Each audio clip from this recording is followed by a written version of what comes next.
Hey, today I'm going to be giving a film review for The Jungle Book. And this is another like adaptation of Rudyard Kipling's like I think story that he wrote like a long time ago. Kind of Disney like previously did like a version of it that was animated in 1967. Then plus like I know it was like another version released like in the early 90s that was live action. Now I never saw any of those versions, plus I never like read like the books, about Rudyard Kipling.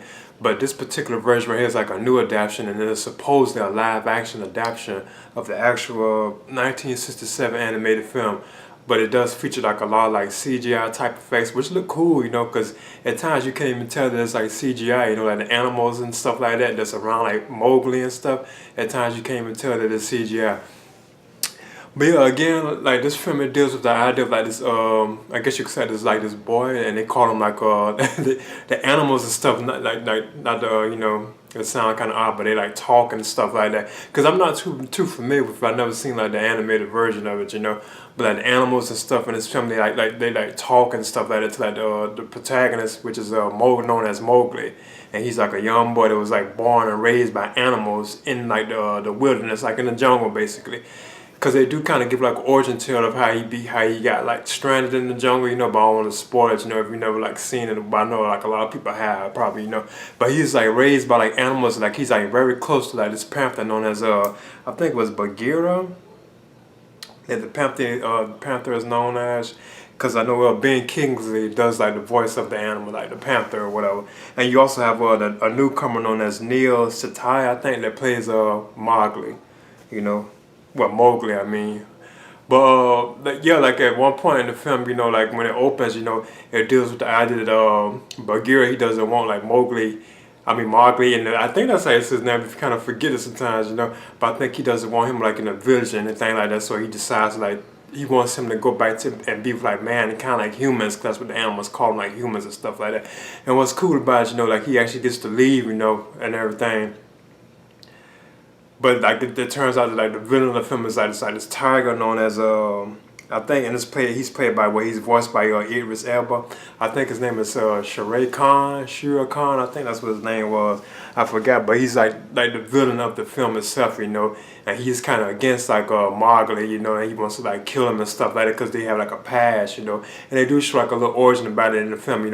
So basically, when like Mowgli is making his way back to like humankind, where the humans are and stuff like that, he has to go through all these adventures trying to make his way back to where he actually came from supposedly. But at the same time, he has like this villain in the background, which is like the tiger and stuff. And the animals and all that talking like Mowgli, like Mowgli and stuff. He can talk to them and stuff like that, understand what they're saying and stuff like that. Which I thought was kind of cool and interesting because they don't never stress why he can talk to animals and why the animals can talk to him. They don't never stress that or go through that, which I thought was kind of cool and interesting. It's like it's set in its own like world basically. And I'm not familiar with like I know the animated one, I know it and everything, and I know the live action version, but I've never like seen one of those two.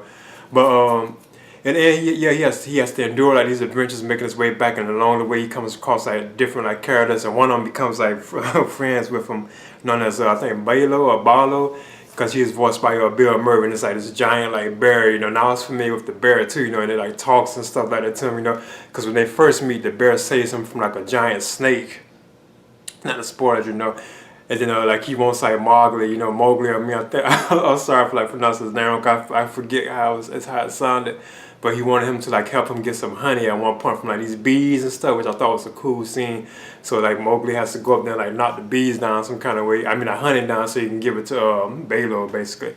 But yeah, that's like what's going on with the film. He has to like endure all these adventures. Like it's like they don't really like It's like it still like it doesn't really like like it still doesn't seem like it really like says what's really like going on, but you just know he has to get back to like mankind, basically like the humans and stuff like that. But at one point he decides to turn around and go back and help like his fellow animals and stuff because he was raised with animals and stuff like that. But then I thought this was I thought it had like some cool like sequences, like the opening scenes were kind of cool with it, with like Mowgli like running through the forest and jumping on the trees and stuff like that when he was like running around. It was like introducing them. I thought those scenes was cool, and it does. Even though I've never seen the animated version, it does look just like it. Like it's grown to life. like Mowgli himself, he looks exactly how he looks on the animated film, which I thought was kind of awesome, you know. Plus, like the animals and stuff that you see all around and stuff, like it's just like it's cool looking, like the cinematography. Like I know a lot of the animals are like CGI and stuff because they like talking and stuff like that, so it looks cool, but it looks like very realistic. You know, you know what I'm saying? You really feel like you're in this jungle with like these living, breathing, like talking animals, you know, in their own like, you know, like universe basically, which I thought was kind of cool, you know. Plus it gets kind of violent and kind of scary at times, especially like the scene with like the snake and stuff like that. It might be too much for like kids, in my opinion. But I thought it was decent, you know. But then yeah, this is also directed by I think John Favreau. I think that's how you pronounce his name. I think he's the one that did the if I'm not mistaken, he directed the I think like the Iron Man films. Yeah, he directed like the Iron Man films, like Iron Man 2. He directed those films, you know. He's like the director of this film. Plus, the film features the voices, like I said before, of like Bill Murray, Ben Kingsley, Idris Elba, you know, Scarlett Johansson, Christopher Walken. Those are the ones providing voices for this film, you know. But in the end, and I thought that the newcomer, I think his name was Neil Satai as Mowgli. I mean Mowgli. I'm sorry for pronouncing his name wrong, y'all. But yeah, I thought he was kind of cool in the role, you know, as the character, you know, like the main protagonist of the film, basically, and like the antagonist, which is like the tiger, you know, with like the blinded eye and stuff, and it shows how he gets eye blinded too. But I guess a lot of fans, you know, they probably knew that. Whoever like fans of this film, you know, they probably knew about like that and stuff. It shows how he got that in his eye, you know. I thought he was kind of interesting and kind of scary too, you know. But it's like the film, it opens like pretty good. I thought I liked the pace of it, but once it got kind of like halfway through, like once like Mowgli is out in the jungle and exploring and stuff and trying to survive and stuff, that's when it's like it started kind of like slowing down and stuff, like got the pace of it. But then he come across like a Balo or Balo, like, you know, the huge bear voiced by Bill Murray. Then it started kind of picking up again. Then like the ending was exciting and fun, you know, like the final like confrontation with Mowgli and I forgot like the tiger, the main villain of the film. Yeah, Shuri. I think that's how you pronounce his name. When they had like, their final confrontation, I thought that was a cool scene too. That's kind of what saved the film from my opinion too in the end. Cause in the end, I probably would have been aiming at like a C for the film, you know.